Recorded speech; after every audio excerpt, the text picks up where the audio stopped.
Shalom, selamat malam. Tema kita hari ini adalah mengenai lahir baru. Sebelum kita memulai, mari kita berdoa. Tuhan, terima kasih Engkau hadir pada hari ini. Berbicaralah kepada kami, karena Engkau adalah Allah yang hidup, Allah yang berkuasa, Allah yang penuh kasih. Haleluya, amin. Mari kita baca ayat firman Tuhannya di dalam Yohanes 3 ayat 3. Percakapan dengan Nikodemus. Demikianlah firman Tuhan.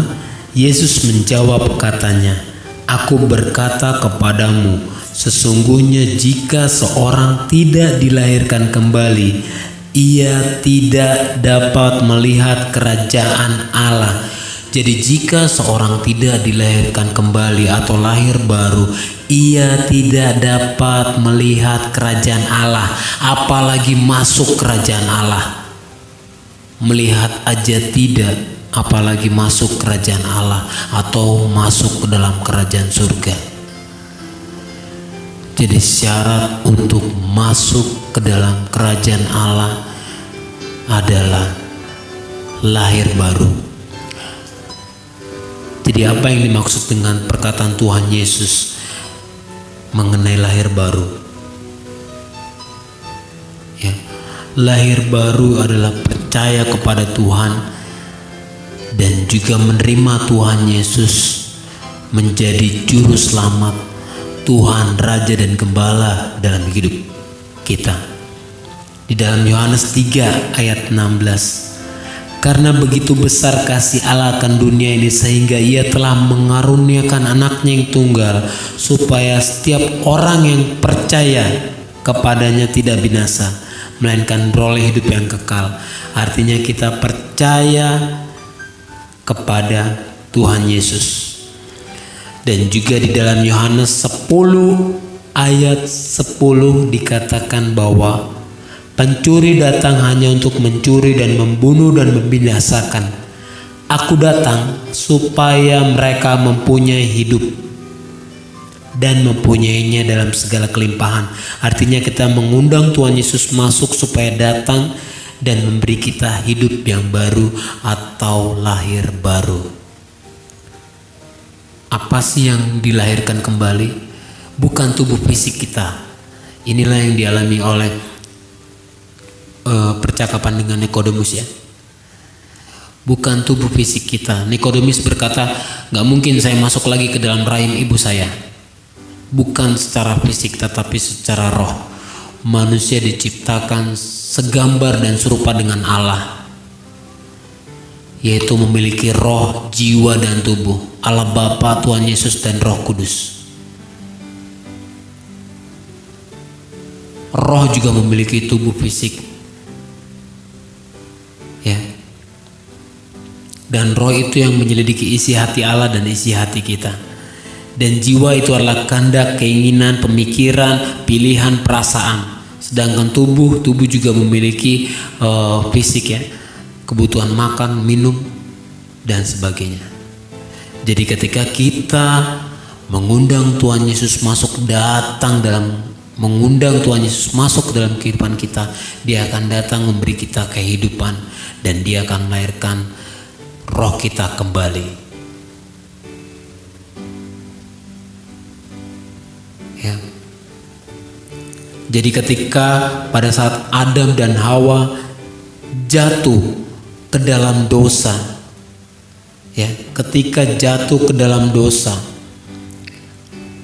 pesan Tuhan dalam Kejadian 2 ayat 16.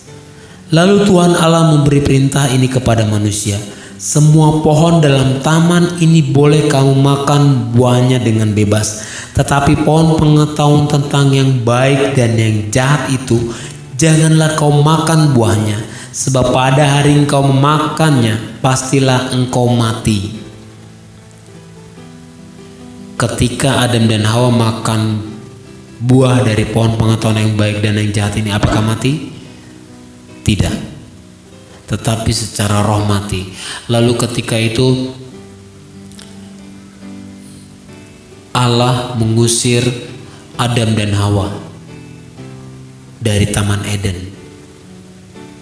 agar mereka tidak makan pohon pengetahuan, pohon kehidupan, yang mana itu akan mereka jadi kekal. Ya, mereka terpisah dengan Allah, dan itu adalah kematian roh. Jadi maksud daripada lahir baru adalah kita mengundang Tuhan Yesus masuk dalam hati kita, menjadi Tuhan dan Raja di dalam kehidupan kita. Ketika kita manusia melakukan dosa, hal yang sering kali kita lakukan adalah kita menghindar daripada Tuhan atau kita bersembunyi, sama seperti Adam dan Hawa di dalam Kejadian 3 ayat 8. Ketika mereka mendengar bunyi langkah Tuhan Allah yang berjalan-jalan dalam taman itu pada waktu hari sejuk, bersembunyilah manusia dan istrinya itu terhadap Tuhan Allah di antara pohon-pohonan dalam taman. Ya, mereka bersembunyi dari Tuhan. Hal apa yang Tuhan lakukan ketika kita jatuh dalam dosa? Di ayat 9 dikatakan bahwa tetapi Tuhan Allah memanggil manusia itu dan berfirman kepadanya, di manakah engkau? Ya, ketika kita jatuh ke dalam dosa, Tuhan akan mencari kita dan bertanya, di manakah engkau? Terkadang Dia mengizinkan masalah terjadi dalam kehidupan kita, masalah ekonomi, masalah kesehatan, bahkan harmonisasi dalam keluarga, bahkan pekerjaan. Dia izinkan itu masalah datang agar kita dapat datang kepada Dia. Kita akan bertemu dengan Dia melalui kebutuhan kita. Dan ketika kita mau datang kepada Dia, percayalah, Dia adalah Allah yang adil, dan Dia akan mengampuni dosa kita apabila kita mengakui dosa kita. Mari abang-abang, kakak-kakak, saya mengundang abang atau kakak yang merasakan selama ini hidupnya, ketika di malam hari engkau hanyalah menangis, engkau ingin sekali mengalami perubahan dalam hidupmu, engkau bahkan ingin keluar dari penjara dosa, keterikatanmu, segala kesakitanmu, segala akar pahit, bahkan dendam, bahkan apapun masalahmu. Ketahuilah, Tuhan ingin memberikan kelegaan. Mari kita berdoa dan ikuti doa saya pada hari ini. Tuhan Yesus, saya mengaku saya orang berdosa. Ampuni segala dosa saya. Tuhan, masuklah ke dalam hati saya. Jadilah Tuhan, jadilah Raja, jadilah Gembala dalam hidup saya, seumur hidup saya. Terima kasih Tuhan atas pengampunan-Mu. Haleluya. Amin. Amin. Terima kasih buat abang kakak yang sudah berdoa, dan percayalah bahwa pada hari ini kita sudah lahir baru dan menjadi anak-anak Allah. Haleluya.